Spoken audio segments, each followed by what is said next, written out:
এই খুতবায় সর্বপ্রথম আমি আপনাদের সাথে একটি শব্দের অর্থ শেয়ার করতে চাই, যার সাধারণ অনুবাদ করা হয় দুর্ঘটনা বা বিপদ। এর জন্য কোরআনের শব্দ হলো মুসিবাহ। আপনারা যারা ভারতীয় উপমহাদেশের, অনেকেই হয়তো মুসিবত শব্দটি ব্যবহার করে থাকেন। আর কোনো দুর্ঘটনা বা বিপদ আপদ বোঝাতে এটি ব্যবহার করা হয়। শব্দটি নির্গত হয়েছে আরবি শব্দ আসবা থেকে, কোনো লক্ষ্যে আঘাত হানা বা কোনো লক্ষ্যকে সঠিকভাবে আঘাত করা। কোরআন খুব কৌশলগত উপায়ে অন্য শব্দ কারিসা, যা দিয়েও দুর্ঘটনা বা ট্র্যাজেডি বোঝানো হয়, এই শব্দটা ব্যবহার করার পরিবর্তে মুসিবা শব্দটি ব্যবহার করেছে। এই মুসিবা শব্দটি ব্যবহার করার মাধ্যমে কোরআন ইঙ্গিত করছে যে যে বিপদ আপদে আঘাত হানুক না কেন, তা আসলে একটি লক্ষ্যে আঘাত হেনেছে।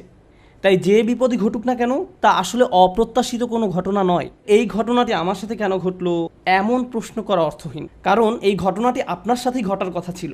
আবার যদি প্রশ্ন করেন এখন কেন ঘটলো, উত্তর হলো অন্য কোনো সময় এটি ঘটার কথা ছিল না। তা আমাদের জীবনে যেসব বিপদ আপদ ঘটে তার জন্য কোরআনে এমনই একটি পরিভাষা ব্যবহার করা হয়েছে। আর জীবন এ ধরনের মুসিবতে পরিপূর্ণ। আল্লাহ আজ্জা ওয়া জাল্লা বলেন, লাকাদ খলাকনাল ইনসানা ফি কাবাদ, নিঃসন্দেহে আমি মানুষকে সৃষ্টি করেছি কষ্ট ক্লেশের মধ্যে। তাই এমনটি আসলে মানব জীবনের একটা অংশ। প্রসঙ্গত, এই সমস্ত মুসিবতের প্রকৃতি কেমন? একদিকে আমরা শুধু প্রাকৃতিক দুর্যোগ, যেমন ঘূর্ণিঝড়, ভূমিকম্প, আগ্নেয়গিরির অগ্নুৎপাত, টর্নেডো বা হারিকেন নিয়েও কথা বলছি না। এগুলোও বিপদ। যেমন আল্লাহ সুবহানাহু ওয়া তাআলা অন্যত্র বলছেন, মা আসাবা মিন মুসিবাতিন ফিল আরদ, পৃথিবী এবং ব্যক্তিগতভাবে তোমাদের উপর কোনো বিপদ আসে না, কিন্তু তা জগৎ সৃষ্টির পূর্বেই কিতাবে লিপিবদ্ধ আছে। মানুষের জীবনে শুধু এই এক ধরনের বিপদই আসে না। ভূমিকম্প যে শুধু কোনো দ্বীপে বা দেশে আঘাত হানে তাই নয়, আমাদের নিজেদের ভেতরেও ভূমিকম্প ঘটতে পারে। ফি আনফুসিকুম, তোমাদের নিজেদের ভিতরে স্বামী বা স্ত্রীর মাঝে বিশাল দুর্যোগ দেখা দিতে পারে। ছেলে মেয়ে বা মাতা পিতার মাঝেও এই দুর্যোগ দেখা দিতে পারে। অথবা এমন কারো মাঝে যে কঠিন কোনো পারিবারিক ঝামেলায় জড়িয়ে আছেন। এমন অনেক মানুষ আছেন যারা অর্থনৈতিক সমস্যায় জর্জরিত। অনেক মানুষ নানা ধরনের ভয়ঙ্কর মানসিক বা শারীরিক সমস্যায় জড়িয়ে আছেন। মোট কথা, মানুষের বিপদ মুসিবতের কোনো অন্ত নেই। এখানে যে বিষয়টি আমি ফোকাস করতে চাই তা হলো বিপদ মুসিবত মোকাবেলার ক্ষেত্রে আমাদের ইমানের ভূমিকা আসলে কি। আমরা যে আল্লাহর উপর বিশ্বাস করি তা বিপদ মোকাবেলায় কিভাবে আমাদেরকে সাহায্য করে। একজন বিশ্বাসী হিসেবে বিপদ মুসিবতে পতিত হলে কেমন প্রতিক্রিয়া দেখাবো, আর এটা আসলে নির্ভর করে আল্লাহর সাথে সম্পর্ক থাকা বলতে কী বোঝায় তার উপলব্ধির মাত্রার উপরে। প্রথমে আমি যে বিষয়টা শেয়ার করতে চাই তা হলো দুই ধরনের খারাপ পরিস্থিতির পার্থক্য নিরূপণের ক্ষেত্রে কোরআন খুবই প্রজ্ঞার পরিচয় দিয়েছে। এক ধরনের খারাপ পরিস্থিতি যেটা দেখতে খারাপ মনে হয়, যা কিনা সম্পূর্ণরূপে আপনার নিয়ন্ত্রণের বাইরে। এমন পরিস্থিতিতে আপনার কিছুই করার থাকে না। যেমন আপনি বন্যায় আক্রান্ত হয়ে পড়েছেন, আর এই বন্যা আপনি ঘটাননি, আপনি জাস্ট ওই এলাকায় বসবাস করেন, এটা এড়ানোর কোনো সুযোগ হয়নি। অথবা আপনি সেখানে বেড়াতে গেছেন আর বন্যায় আটকা পড়েছেন, আপনি জানতেন না যে এমন কিছু ঘটবে, এ সম্পর্কে কোনো রিপোর্ট ছিল না। তাই এই বিপদে আপনি নিজের কারণে পড়েননি, এটা সম্পূর্ণ আল্লাহর পরিকল্পনা। এখানে আপনার করার কিছুই নেই, আর আপনি এর থেকে কোনোভাবে বেরও হতে পারতেন না। এখন এটা এমন কারো বিপদে পড়ার থেকে সম্পূর্ণ ভিন্ন যে কিনা পত্রিকায় পড়েছে যে ঘূর্ণিঝড় আসছে, দয়া করে শহর ছেড়ে অন্যত্র আশ্রয় নিন, সুনামি হতে পারে। তখন সে বলল সমুদ্র সৈকত দেখার এটাই সেরা সময়, এবং সে সমুদ্র সৈকতের দিকে চলে গেল। তারপর তার খারাপ কিছু হলো। এখন সে এমনটা বললে হবে না যে এটা আল্লাহর কদর, আল্লাহর ইচ্ছার কারণেই আমি এই বিপদে পড়লাম। না, আপনি এমনটা বলতে পারেন না। আর আল্লাহ এই ব্যাপারে খুবই পরিষ্কার। তিনি সুবহানাহু ওয়া তাআলা বলছেন, ওয়ামা আসাবাকুম মিন মুসিবাতিন ফাবিমা কাসাবাত আইদিকুম, তোমাদের উপর যেসব বিপদ আপদ পতিত হয় তা তোমাদের কর্মেরই ফল, তুমি নিজেই নিজের উপর এটা আরোপ করেছো। এখন শুধুমাত্র এভাবে চিন্তা করাটাও সমস্যাজনক, কারণ যদি আপনি সিঁড়ি থেকে নামার সময় পিছলে পড়ে যান, তখন ভাবতে শুরু করেন আমি নিশ্চয়ই কোনো পাপ করেছি, তাই আল্লাহ আমাকে সিঁড়ি থেকে পড়ে যেতে দিয়েছেন, এটা আল্লাহর নিকট থেকে কোনো একটা সংকেত। আমি নিশ্চয়ই কোনো খারাপ কাজ করেছি, তাই আমার পা ভাঙার মাধ্যমে আল্লাহ আমাকে শিক্ষা দিয়েছেন। আপনি নিজের মতো করে ঘটে যাওয়া ঘটনাগুলোকে বিশ্লেষণ করতে থাকেন। আপনি অদৃশ্য কার্যকরণ, কজ অ্যান্ড ইফেক্ট নিয়ে ভাবতে শুরু করেন, আর এই ধরনের চিন্তা চরম পর্যায়ে চলে যেতে পারে। তো এইখানে আমি যে বিষয়টিতে জোর দিতে চাই তা হলো আল্লাহর উপর বিশ্বাসীরা দুই ধরনের এক্সট্রিম পর্যায়ে চলে যেতে পারেন। একটি এক্সট্রিম পর্যায়ে হলো সব কিছুই আল্লাহর ইচ্ছায় ঘটছে, আমার এখানে করার কিছুই নেই, যাই ঘটুক না কেন আপনি আমাকে দোষ দিতে পারেন না, এটা আল্লাহর কদর। মা আসাবাকুম মিন মুসিবাতিন ফাবিইযনিল্লাহ, আল্লাহর নির্দেশ ব্যতিরেকে কোনো বিপদ আসে না। তিনি সূরা তাগাবুনে এই কথা বলেই দিয়েছেন, তিনি সরাসরি এই কথা বলেছেন। এটা আল্লাহর অনুমতিতেই ঘটে, আল্লাহর পরিকল্পনা এমনই ছিল, এখানে আমার করার কি আছে? এখন কোনো ছাত্র যদি কোনো পড়ালেখা না করে, স্কুলের কোনো অ্যাসাইনমেন্ট জমা না দেয়, তারপর পরীক্ষা ফেল করে এবং তার ফলে তাকে স্কুল থেকে বহিষ্কৃত হতে হয়, আর যদি সে জবাবে বলে এটা আল্লাহর কদর, আমার কি করার আছে? আর দ্বিতীয় এক্সট্রিম পর্যায়টি হলো, এমন অনেক বিশ্বাসী আছেন যারা সব কিছুর জন্য নিজেকে দোষ দেন। আল্লাহ আমাকে এত সব বিপদে ফেলেছেন কারণ আমি খুবই খারাপ একজন মানুষ। বিষয়টা নিজ থেকে না ঘটলেও অনেক সময় আশপাশের অজ্ঞ মানুষরা, এমনকি পরিবার থেকেও হতে পারে, তারা এসে আপনাকে বলে, জানো কেন এটা ঘটলো? কারণ তুমি একজন খারাপ কন্যা। কেন এটা ঘটেছে জানো? কারণ তুমি একজন খারাপ পুত্র। কেন এটা ঘটলো? কারণ তুমি তোমার শ্বশুরবাড়ির লোকজনের সাথে ভালো আচরণ করো না। না, ট্রাক আমাকে আঘাত করেছে কারণ ট্রাক ড্রাইভার ট্রাফিক সিগন্যাল মানেনি। আমি আমার স্ত্রী বা অন্য কারোর সাথে ঝগড়া করার কারণে এমনটি ঘটেনি। এভাবে অন্য মানুষরা এসে আপনাকে বলবে, অমুক অমুক কারণে আল্লাহ তোমাকে বিপদে ফেলেছেন, অমুক কারণে আল্লাহ তোমাকে বিপদে ফেলেছেন। মনে হয় যেন অদৃশ্য জগৎ থেকে তারা কোনো ইমেইল পেয়েছে যে অমুক অমুক কারণে এমনটি ঘটেছে, কজ অ্যান্ড ইফেক্ট। তো এই রকমের দুই ধরনের এক্সট্রিম চিন্তা পদ্ধতি আছে। এখন কোরআন কি করে? কোরআন সব কিছুর মতো এখানেও ভারসাম্য দান করে। প্রসঙ্গত, এই ভারসাম্যপূর্ণ উপলব্ধি যদি আপনার না থাকে, জীবনের অনেক কিছুই তাহলে মেলাতে পারবেন না। কোরআনের এই কথায়, আলা বিযিকরিল্লাহি তাতমাইন্নুল কুলুব, আল্লাহর জিকির দ্বারা অন্তরসমূহ শান্তি লাভ করে, এটা অন্য একটা অর্থও দান করে। প্রকৃতপক্ষে আল্লাহর চূড়ান্ত জিকির তথা জিক্রুল্লাহ হলো আল্লাহর কিতাব। আর আল্লাহর কিতাব, তাই আমি যুক্তি দেখাবো, আপনি যদি জীবনের সমস্যাগুলোকে কোরআনের আলোকে বুঝতে ব্যর্থ হন, তাহলে সুবহানাল্লাহ, আলহামদুলিল্লাহ জিকির করা সত্ত্বেও আপনার অন্তরে প্রশান্তি পাবেন না। আপনি যদি আন্তরিক হন, ইনশাআল্লাহ প্রশান্তি পাবেন। কিন্তু এখানে উদ্দেশ্য হলো এই ব্যাপারটা সঠিকভাবে উপলব্ধি করা যে আল্লাহ কিভাবে আমাদের সাথে আচরণ করেন। তাই আমি এই সম্পর্কে আপনাদের সাথে কিছু কথা শেয়ার করতে চাই। এখন নিজেকে দোষ দেওয়ার ক্ষেত্রে কোন জায়গায় আমরা দাগ টানবো, কিভাবে বুঝবো যে এটা আল্লাহর পক্ষ থেকে আর এটা আমার দোষ? এই দাগটা আপনি কোথায় টানবেন? বস্তুগত জগতে এটা বোঝা খুবই সহজ। বস্তুগত জগৎ বলতে আমি কি বোঝাচ্ছি, যেমন আমার গাড়িতে যদি আমি গ্যাসোলিন দেওয়ার পরিবর্তে পানি দেই, তারপর এটা না চলে, তখন পরিষ্কারভাবে আমি বলতে পারি না যে এটা আল্লাহর পরিকল্পনা। অথবা আপনি যদি সবসময় জাঙ্ক ফুড খেতে থাকেন, মিষ্টি জাতীয় খাবার সবসময় খেতে থাকেন, তারপর ৪৫ বছর বয়সে ডায়াবেটিসে আক্রান্ত হন, তখন আপনি বলতে পারেন না, ইয়া আল্লাহ, আমি কি বিপদে পড়ে গেলাম, এটা আল্লাহর পক্ষ থেকে পরীক্ষা। না, এটা আপনার মন্দ খাদ্যাভ্যাসের পরীক্ষা। আপনি শশা না খেয়ে সুইস রোল খেতেন, বা এরকম যাই খেতেন না কেন, আপনি জাঙ্ক ফুড খেতেন, তাই এমনটা ঘটেছে। সুতরাং বস্তুগত জগতে কমন সেন্স দিয়ে সবাই কারণ এবং ফলাফল বুঝতে পারে। নৈতিক জগতে আপনি সালাত মিস করলেন কারণ দেরিতে ঘুম থেকে জেগেছেন, ফজর নামাজ পড়তে পারেননি, এখন দেরিতে পড়েছেন। একই দিনে আপনার একটা চাকরির ইন্টারভিউ ছিল, ইন্টারভিউ ভালো হয়নি, তখন আপনি ভাবতে থাকলেন এমনটি ঘটেছে কারণ আমি সালাত মিস করেছি। এখন এর উত্তর হলো, সালাত মিস করার কারণে এমনটি হতে পারে, আবার নাও হতে পারে। নিশ্চিত করে জানার কোনো উপায় নেই। আপনি বা অন্য কারো পক্ষে এর আসল কারণ জানা কখনোই সম্ভব না। কিন্তু যে জিনিসটি আপনাকে সাহায্য করবে তা হলো, আল্লাহ বলছেন, আমি আমার বান্দার নিকট তেমন যেমনটি সে আমার সম্পর্কে ধারণা করে। আপনি যদি ধারণা করেন নামাজ মিস করার কারণে আল্লাহ আপনার উপর প্রতিশোধ নিয়েছেন, তাহলে আপনার নিকট আল্লাহ তেমনই। কিন্তু আপনি যদি এভাবে চিন্তা করেন যে আমি আমার যথাসাধ্য চেষ্টা করেছি, ইন্টারভিউতে ভালো উত্তর দিয়েছি, এটা সম্ভবত আমার জন্য ভালো চাকরি নয়, যদি ভালো চাকরি হতো তাহলে আল্লাহ আমার জন্য এর ব্যবস্থা করে দিতেন। এখন আপনার যদি এই দৃষ্টিভঙ্গি থাকে, তাহলে আপনার সকল ভুল ত্রুটি সত্ত্বেও আল্লাহ আপনার নিকট তেমনই। আমাদের দায়িত্ব হলো, যখন আমরা ভুল করি তখন ইস্তেগফার করা। আল্লাহর প্রতিশোধের জন্য অপেক্ষা করা আমাদের কাজ নয়। ব্যাপারটা বুঝতে চেষ্টা করুন। আমাদের কাজ এটা নয় যে ওহ, আমি তো পাপ করে ফেলেছি, এখন আল্লাহ কোনো না কোনোভাবে আমাকে শাস্তি দিবেন। এজন্যই আল্লাহ বলছেন, অমা আসাবাকুম মিন মুসিবাতিন ফাবিমা কাসাবাত আইদিকুম, তোমাদের উপর যেসব বিপদ আপদ পতিত হয় তা তোমাদের কর্মেরই ফল। তোমরাই তোমাদের দুই হাতে এটা অর্জন করেছো, তুমি নিজেই নিজের জন্য এটা ক্রয় করেছো।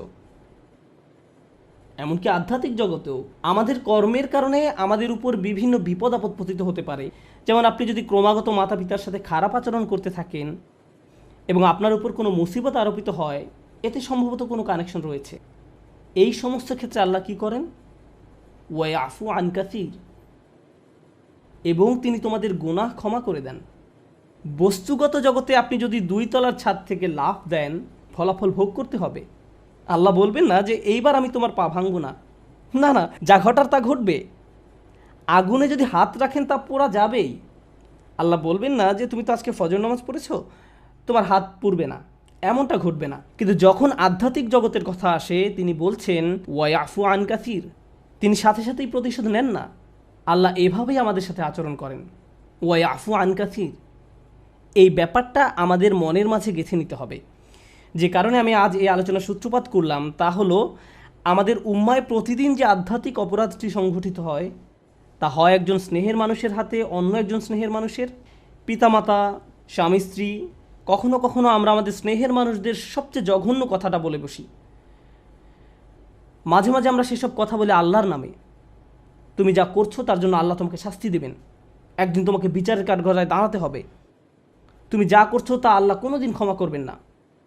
মা তার সন্তানকে এভাবে বলে, স্ত্রী স্বামীকে বলে, ভাই বোন একে অপরকে বলে। মনে হয় যেন আল্লাহ কোনো রাগান্বিত অস্ত্র যা আপনি যে কোনো সময় প্রয়োগ করতে পারেন। কারণ কারো উপরে আপনি অসন্তুষ্ট, তাই আল্লাহ অবশ্যই তার উপর অসন্তুষ্ট, এবং আপনি এভাবে আল্লাহকে ব্যবহার করতে পারেন। এটা আমাদের স্থান নয়।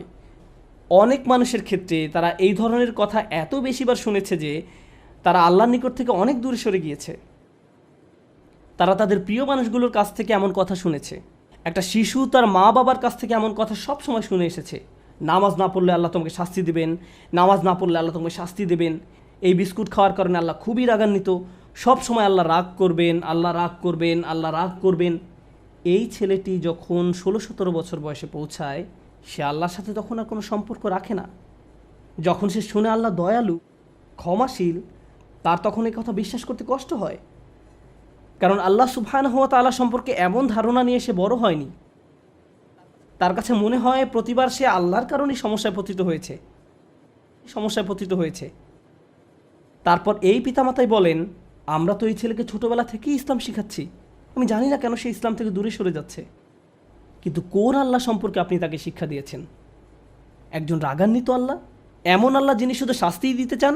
অথচ আল্লাহ বলছেন মা ইয়াফআলুল্লাহু বিআযাবিকুম, তোমাদের শাস্তি দিয়ে আল্লাহ কি করবেন?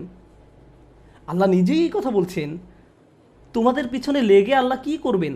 তাই মানুষ খারাপ পরিস্থিতিতে পড়লেই মনে করে আল্লাহ তাদের শাস্তি দিচ্ছেন, আল্লাহ তাদের কষ্ট দিচ্ছেন। তার এমন পরিস্থিতি আল্লাহ তৈরি করেছেন, আল্লাহ তাদের কষ্ট দিচ্ছেন। আমার এক কলিগ আমাকে একটা কথা মনে করিয়ে দিয়েছিলেন। মালয়েশিয়া আসার সময় কোত্থেকে হঠাৎ করে, এমনটা আগে কখনো হয়নি, আমার টনসিলে ব্যাকটেরিয়ার আক্রমণ ঘটে। এটা এমনভাবে ফুলে গিয়েছিল যে আমার গলার অর্ধেকটা ব্লক হয়ে গিয়েছিল।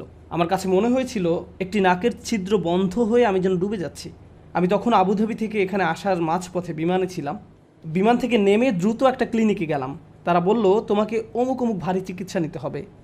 এখানে আসার পর আমাকে অপারেশন করার পরামর্শ দেওয়া হলো। ভাবতে লাগলাম কী হচ্ছে এসব। ডাক্তার বলল এমন ঘটনা একেবারেই ঘটে না। ব্যাপারটা আসলেই অদ্ভুত। আমার 30 বছরের ক্যারিয়ারে শুধু আরও একবার এমন ঘটনা দেখেছি। তো আমি হাসপাতালের বেডে শুয়ে আছি আর অপারেশনের জন্য অপেক্ষা করছি। তখন আমার এক কলিগ আমাকে মনে করিয়ে দিল যে এই মুহূর্তে তোমার জন্য এটাই শ্রেষ্ঠ জায়গা। এই মুহূর্তে হাসপাতালের এই বিছানাই তোমার জন্য সর্বোত্তম জায়গা। এটাই তোমার জন্য আল্লাহর পরিকল্পনা। আমি ভাবতে লাগলাম আমাকে অমুক অমুক প্রোগ্রাম বাতিল করতে হবে, অমুক অমুক জায়গায় যেতে পারবো না, পরিস্থিতি কিভাবে মোকাবেলা করব, অমুক ক্যালেন্ডার, অমুক মিটিংয়ের কী হবে। এত দূর থেকে আসলাম প্রোগ্রামগুলো করার জন্য। তারপর হঠাৎ করে আমার কলিগের এই কথা আমার সব কিছু শান্ত করে দিল। হ্যাঁ, এখানেই আমার থাকার কথা, এর চেয়ে ভালো কোনো জায়গা হতে পারে না। কারণ হাসপাতালে আসার পরিকল্পনাটি তো আমার নয়, এটা আল্লাহ আজ্জা ওয়া জাল্লার পরিকল্পনা। আমাদের আল্লাহর এমন কাছাকাছি থাকতে হবে যে আল্লাহ যখনই আমাদের জন্য যে পরিকল্পনাই করেন না কেন, আমাদের প্রতি তার ভালোবাসার কারণেই এমনটি করেন। আল্লাহ আজ্জা ওয়া জাল্লা তার বান্দাদের ভালোবাসেন, তিনি তাদের জন্য সবচেয়ে ভালোটাই পছন্দ করেন। আমরা আমাদের নিজেদের যতটা ভালোবাসতে পারি, আল্লাহ আমাদের তার চেয়েও বেশি ভালোবাসেন। আমরা নিজেদের যতটা যত্ন নিতে পারবো, আল্লাহ তার চেয়েও বেশি যত্ন নিয়ে থাকেন। আমরা যখন এই বিষয়টা ভুলে যাই তখন হেদায়েত হারিয়ে যায়। একই বিষয়ে সূরা তাগাবুনে আল্লাহ বলছেন ওমাই ইউমিন বিল্লাহি ইয়াহদি কলবাহু, আল্লাহর নির্দেশ ব্যতিরেকে কোনো বিপদ আসে না, এবং যে আল্লাহর প্রতি বিশ্বাস করে সেই বিপদের সময়, কারণ আপনি তো এমনিতেই আল্লাহকে বিশ্বাস করেন, যখন মুসিবতে পড়েন কেবল তখনই প্রশ্ন করতে শুরু করেন, আল্লাহ কেন আমার সাথে এমনটি করছেন? ঠিক সে সময়ের জন্য আল্লাহ ওমা ইউমিন বিল্লাহ এই বাক্যটা ব্যবহার করেছেন। যে কেউ সত্যিকার অর্থে আল্লাহকে বিশ্বাস করে, হ্যাঁ আপনি সব সময় বলেন আল্লাহ রহমান, আপনি কি আসলে অনুভব করেন আল্লাহ রহমান? না, এই মুহূর্তে তিনি সম্ভবত জুন্তিকম, এই মুহূর্তে তিনি সম্ভবত সেই সত্তা যিনি প্রতিশোধ নিয়ে থাকেন। এখন সম্ভবত তিনি আল জব্বার আর রহমান নন। লক্ষ্য করেছেন, যখন বিপদে পড়েন তখন আর রহমানের উপর আপনার ঈমান হারিয়ে যায়। আল্লাহ বলছেন, সে সময় তুমি যদি আর রহমানের উপর ঈমান রাখতে পারো, তিনি নিজেকে তোমার নিকট আর রহমান হিসেবে উপস্থাপন করেছেন, সেই মুহূর্তে তুমি যদি তা করতে পারো, তাহলে আল্লাহ তোমাকে কি উপহার দিবেন? এটাই আমার খুতবার উপসংহার, যে আল্লাহ আমাদের কি উপহার দিবেন।